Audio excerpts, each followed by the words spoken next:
같이 만날 본문 말씀은 시편 23편 1절부터 6절입니다. 같이 봉독하도록 하겠습니다. 시작. 여호와는 나의 목자시니 내게 부족함이 없으리로다. 그가 나를 푸른 풀밭에 누이시며 쉴만한 물가로 인도하시는도다. 내 영혼을 소생시키시고 자기 이름을 위하여 의의 길로 인도하시는도다. 내가 사망의 음침한 골짜기로 다닐지라도 해를 두려워하지 않을 것은 주께서 나와 함께 하심이라. 주의 지팡이와 막대기가 나를 안위하시나이다.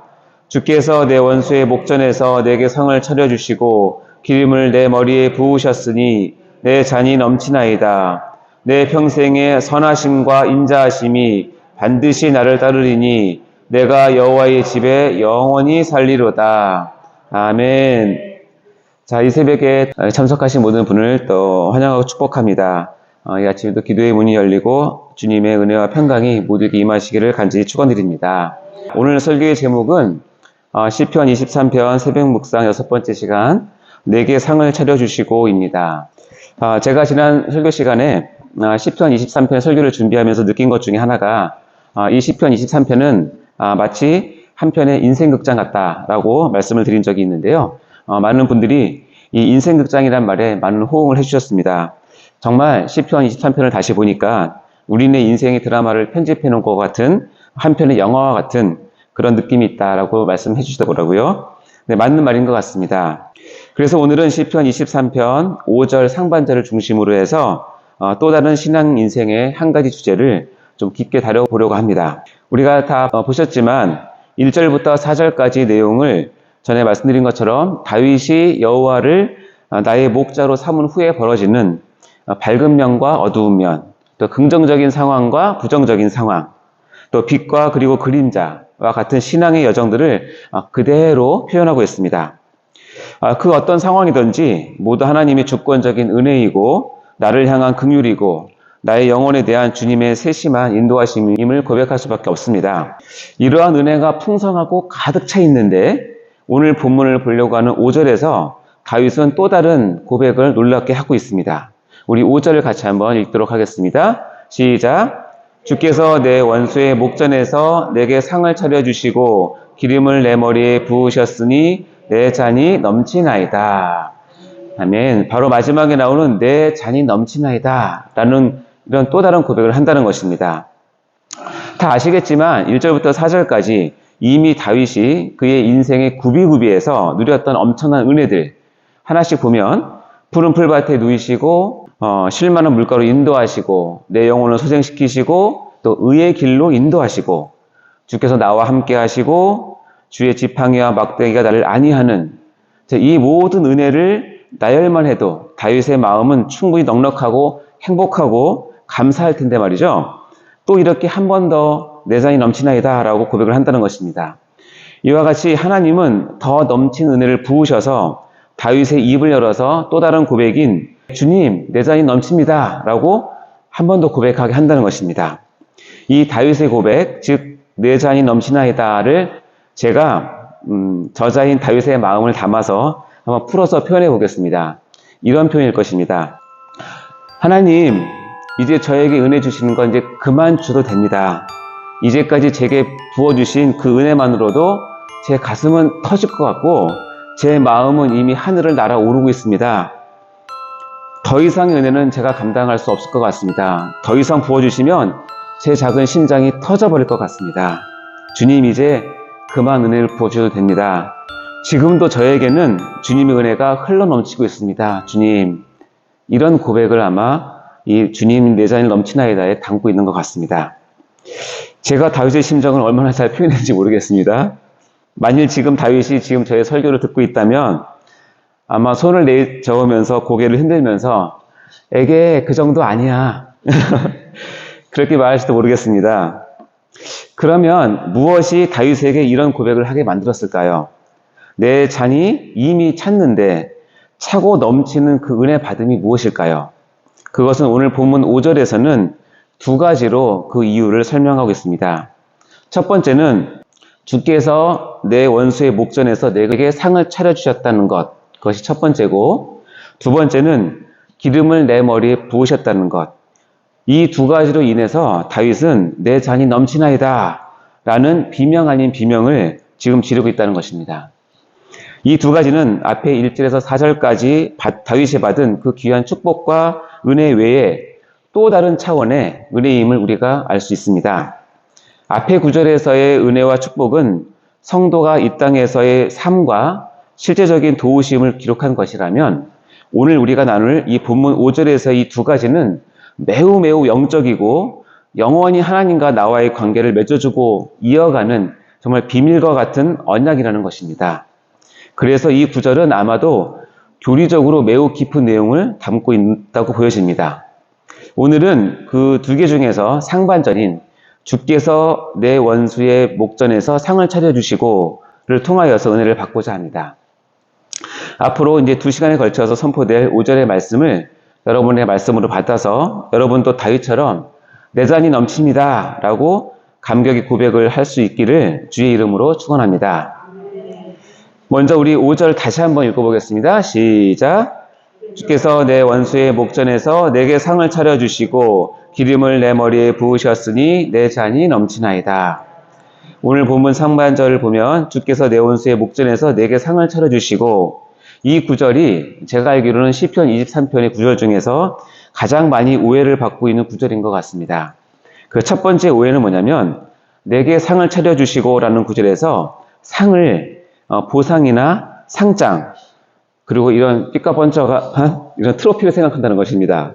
그래서 원수 앞에서 하나님께서 보란듯이 우리에게 트로피를 이렇게 주시면 우리가 그것을 받으면서 우리의 승리를 확신하고 기뻐한다는 그런 표현으로 많이 생각하게 됩니다. 그 이유가 뭐냐면, 우리가 전에 보았던 개정 한글에서는 이 부분을 주께서 내 원수의 목전에서 내게 상을 베푸시고 라고 해석을 해놨기 때문에 많은 분들이 상장이나 트로피를 이렇게 베푸신 것을 내가 받는다라고 오해를 합니다. 물론 나름 은혜가 되는 해석이기도 합니다.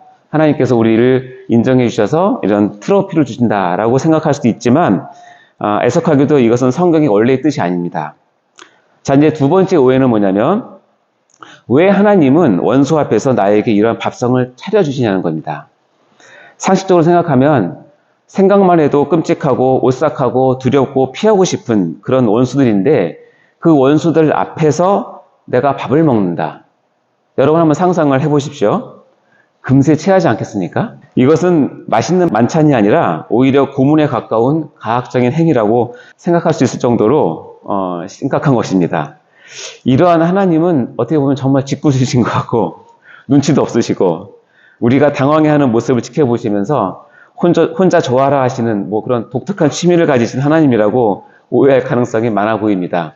그러나 이것도 분명 잘못된 생각입니다.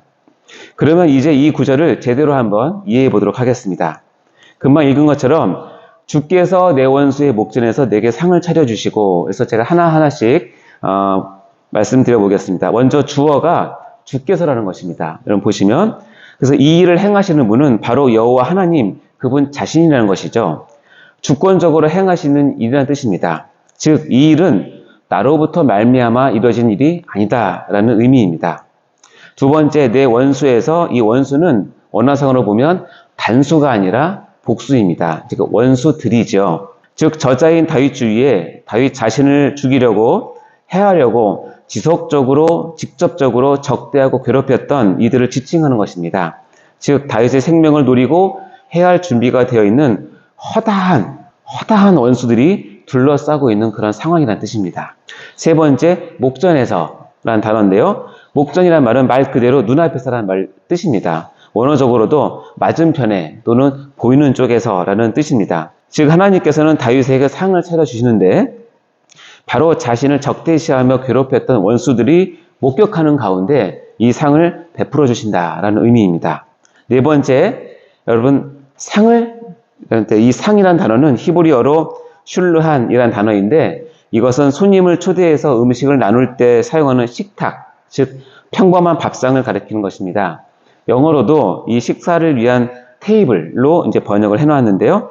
우리가 흔한 말로 수라상, 밥상 이런 것들 뜻하는 것입니다. 아까도 얘기했지만 이런 트로피가 아닙니다. 네, 착각하시면 안 됩니다. 자, 마지막으로 차려주시고 라는 단어가 있는데, 차려주시고는 원어로는 아라크인데, 이것은 원래 무엇인가를 길게 늘어놓다라는 뜻입니다. 따라서 상을 차리되 한두 가지 음식을 놓고 간단히 차리는 것이 아니라 마치 성대한 정찬이나 화려한 뷔페식처럼 많은 음식을 큰 상에 차려 놓는다는 것을 의미하는 것입니다. 그리고 더 중요한 것이 있는데요. 뭐냐면 이렇게 멋지게 차려진 식탁이 다윗만을 위한 독상이 아니라는 것입니다. 즉, 이 식탁의 주인이신 하나님과 이 식탁의 초청을 받은 다윗이 함께 식사를 하는 겸상이라는 뜻입니다. 이런 점에서 주께서 원수들의 목전에서 다윗에게 베푸셨던 이 상은 바로 무엇이냐면 다윗과 하나님과의 관계를 확인시켜주는 마주한 겸상이라는 뜻입니다. 자, 위의 내용들을 제가 간단하게 원어적으로 설명을 해드렸는데요. 본문 구절을 생각하시면서 의미를 부각시켜서 다시 읽어보면 이렇게 아마 해석할 수 있을 것입니다. 제가 한번 말씀드려 보겠습니다. 나의 목자 되신 여호와께서 내 주위의 허다한 원수들이 직접 보고 있는 눈앞에다가 나를 초대해서 성대하고 풍성한 식탁을 차려주시고 하나님과 직접 같이 앉으셔서 나와 식사 교제를 하셨다라는 뜻입니다. 자, 이제 이해하시겠죠? 네. 그리고 중요한 것은 바로 이것이 내 잔이 넘치나이다 라고 하는 이 환희에 찬 고백의 첫 번째 이유라고 다윗은 말하고 있는 것입니다. 왜일까요? 금방 말씀드린 것처럼 5절 상반절인 주께서 내 원수의 목전에서 내게 상을 차려주시고 라고 하는 이것을 이해하기 위해서 반드시 알아야 될 것이 있는데, 동양권, 특히 이스라엘 문화에서는 이 식사 문화 또는 밥상 공동체에 대한 이해를 할 필요가 있습니다. 성경에서는 같이 한 식탁에서 밥을 먹는다라고 하는 것은 어떤 뜻이냐면 식사하고 있는 사람의 형제됨과 가족으로서 교제를 한다는 의미가 강합니다.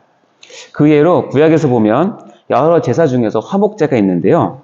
화목제는 제사를 다 마친 후에 그 제물의 일부를 제사를 드린 사람과 같이 따라온 여러 사람들이 같이 나누어 먹으면서 하나님과의 관계 회복에서 오는 그 평화를 같이 나누었고, 이러한 식사를 통해서 그들의 형제됨을 확인하고 야, 우리는 떨어질 수 없는 공동체이구나 라는 것을 확증하는 것이 바로 식사교제였던 것이죠. 그런 의미에서 구약의 이스라엘은 밥상 공동체라고 할 수 있었습니다. 뿐만 아니라 예수님께서도 죄인들과 식사를 함께 하심으로 그들을 하나님 나라의 한 식구로 인정하고 받아주셨다는 것입니다. 우리 누가복음 5장 30절에 보면 이런 말씀이 있는데요. 바리새인들과 그들의 서기관들이 그 제자들을 비방하여 이르되 너희가 어찌하여 세리와 죄인과 함께 먹고 마시느냐 라고 이야기를 합니다.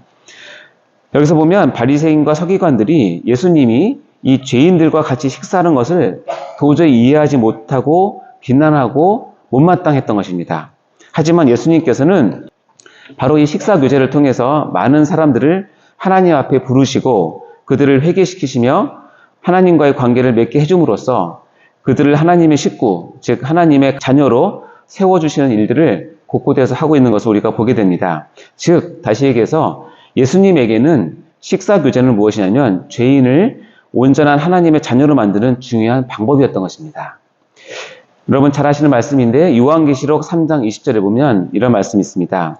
볼지어다 내가 문 밖에 서서 두드리노니 누구든지 내 음성을 듣고 문을 열면 내가 그에게로 들어가 그와 더불어 먹고 그는 나와 더불어 먹으리라. 이 마지막 구절인 그와 더불어 먹고 그는 나와 더불어 먹으리라 라고 하는 것은 하나님의 자녀 되었다는 것을 같이 식사한다는 것으로 표현하는 것입니다. 이와 같이 주께서 내 원수의 목전에서 내게 상을 차려주시고 라고 하는 이 말의 뜻은 뭐냐면 하나님께서 다윗을 하나님의 한 가족으로 원수들 앞에서 인정해 주셨다라는 의미입니다. 이는 하나님께서 이렇게 다윗을 애워싼 원수들 앞에서 하나님과 다윗이 생명적인 관계, 즉 가족 관계에 있음을 만천하에 공개했다라는 의미가 되는 것이죠. 자, 그러면 여기에 나온 원수들의 입장에서 이 구절을 볼까요? 원수들은 지금 다윗을 해하기 위해서 단숨에 달려왔는데 멀리서 보니까 누군가와 식사를 하고 있는 거예요. 그런데 같이 식사 교제를 나누는 사람이 누군가 하고 자세히 봤더니 그게 누구냐면 싸움에 능하신 거룩하신 만군의 하나님 여호와임을 원수들이 발견하게 됩니다. 그러자 원수들의 입에서는 이런 시름소리가 새어나오는 것입니다. 아, 이런 젠장, 다윗 저놈은 결코 혼자가 아니구나. 여호와 하나님이 바로 저 다윗과 가족 관계에 있구나. 이제 다윗을 함부로 대할 수가 없게 되었네. 끙 하는 것이 바로 이 얘기입니다. 이런 시름소리를 원수들이 한다는 것이죠. 그것을 염두에 두고 하나님은 다윗을 식탁에 초대해서 식사를 하는 것입니다. 다윗은 인생의 마지막 즈음에 이 시편 23편을 쓰면서 자기와 같은 허물 많은 인생을 당신의 가족으로 받아들여 주시고 원수의 목전에서 자기를 미워하는 대적들의 면전에서 식탁을 차려주심으로써 하나님께서 다윗 자신의 하나님이라 일컬음받기를 부끄러워하지 아니하는 그 사실을 인해서 다윗은 지금 감격해하고 있는 것입니다. 즉 다윗은 자신을 향한 하나님의 넘치는 은혜를 하나님과의 관계, 즉 하나님의 가족됨, 하나님의 자녀됨의 관계에서 발견하게 된 것입니다. 이것이 바로 내 잔이 넘치나이다 라고 고백할 수밖에 없었던 그 첫 번째 이유가 되는 것입니다. 오늘 성도 여러분들도 많은 원수들 앞에서 하나님께서 차려주시는 식탁에 우리 주님과 같이 앉아 식사를 함으로써 내가 하나님의 식구 되었음을 만방에 알리고 나 자신도 하나님의 자녀라는 감격으로 평생 살아가시기를 주님의 이름으로 축원합니다. 이제 설교를 마무리하려고 합니다. 우리의 본문인 주께서 내 원수의 목전에서 내게 상을 차려주시고, 이 본문을 조직 신학적으로 보면 이 짧은 구절에 의롭다고 칭해주신다는 칭의, 하나님의 자녀 삼아주신다는 양자됨, 그리고 하나님께서 끝까지 나의 구원을 붙들고 계신다는 견인, 칭의, 양자됨, 견인 등의 이 교리가 풍성하게 담겨있는 정말 뜻깊은 구절이라고 우리가 알 수 있습니다. 이 하나님의 말씀의 풍성함이란 정말 이루 말할 수 없습니다. 원수들의 목전에서 나를 위해 상을 차려주시는 이 하나님의 말로 다할 수 없는 은혜를 깊이 깨달으시기 바랍니다. 그리고 그 은혜에 감격하여 감사가 끊이지 아니하고 오직 주님만을 사랑하며 섬기는 여러분 다 되시기를 간절히 바랍니다. 이런 말씀 묵상이 있습니다. 하나님의 자녀에게 있어서 가장 영광스러운 기업은 하나님 자신이다 라는 말이 있습니다. 다시 한번 말씀드릴까요? 하나님의 자녀들에게 있어서 가장 영광스러운 기업은 하나님 자신입니다. 우리는 하나님의 소유가 되었을 뿐 아니라 우리가 하나님을 소유하고 있다는 이 진리를 평생 붙들고 사시는 여러분 되시기를 주의 이름으로 소망합니다. 같이 기도하시겠습니다. 하나님 아버지, 이 새벽에 귀한 하나님 말씀을 주셔서 감사드립니다. 원수들의 목전에서 나를 위하여 상을 차려주시는 나의 주님, 진심으로 감사를 드립니다. 왜 이렇게 하셨는지 이제야 하나님의 마음을 깨닫게 하시니 또한 감사를 드립니다. 하나님께서 턱없이 부족한 저희를 자녀 삼아 주시고 영원히 천국에서 하나님의 가족으로 영생을 누리게 하시니 이 은혜 평생 잊지 않게 하시고 순종함으로 헌신함으로 은혜에 합당한 삶을 살아드릴 수 있도록 인도하여 주시옵소서. 감사를 드리며 나의 영원한 목자 되시는 예수 그리스도의 이름으로 간절히 기도하옵나이다. 아멘.